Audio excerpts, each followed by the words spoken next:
एक दफा का जिक्र है कि एक गांव में एक मुकार आदमी रहता था जिसका नाम मौलो था।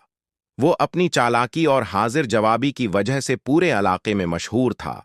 इसी गांव में एक अमीर लेकिन लालची जमींदार भी रहता था, जो हर वक्त अपनी दौलत बढ़ाने की फिक्र में लगा रहता था। मौलो ने इस जमींदार को सबक सिखाने का एक मंसूबा बनाया। एक दिन वो एक आम सा पौधा लेकर जमींदार के पास पहुंचा और बड़े यकीन से कहा, जमींदार साहब, ये कोई मामूली पौधा नहीं, ये दौलत बोटी है। अगर आप उसकी ठीक से देखभाल करें तो ये सोने के सिक्के अगाएगी।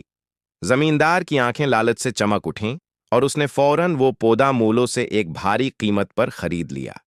मौलू ने जमींदार को पौधे की देखभाल के लिए कुछ अजीब व गरीब शराइत बताएं।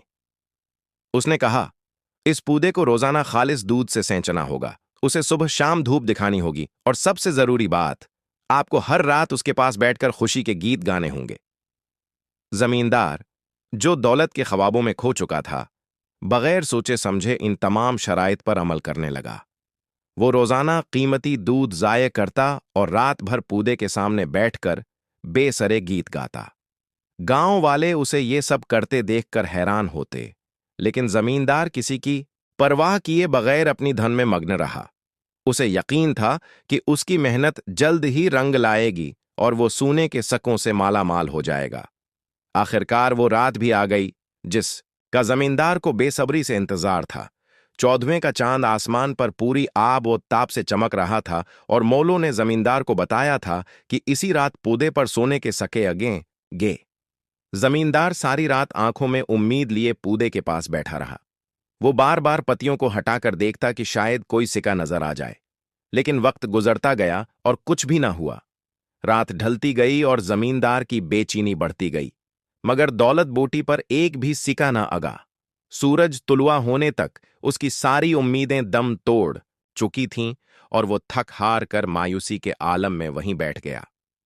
अगली सुबह जब गांव वाले अपने कामों के लिए निकले तो मौलो जमींदार की हवेली के बाहर खड़ा हो गया। उसने ऊंची आवाज में सबको इकट्ठा किया और जमींदार की बेवकूफी का किस्सा सुनाना शुरू कर दिया। उसने बताया कि कैसे एक लालची आदमी ने सोने के सकों के लालच में एक आम पौधे को दूध से सेंचा और उसके लिए गीत गाए। लोग ये सुनकर कहकाए लगाने लगे और जमींदार शर्मिंदगी से पानी पानी हो गया।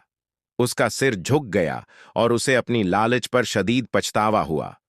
मौलू ने जमींदार को लालच का अंजाम दिखा दिया था और अपना मकसद पूरा होने पर वो मुस्कुराता हुआ इस गांव से आगे बढ़ गया, पीछे एक शर्मंदा जमींदार और एक यादगार कहानी छोड़कर।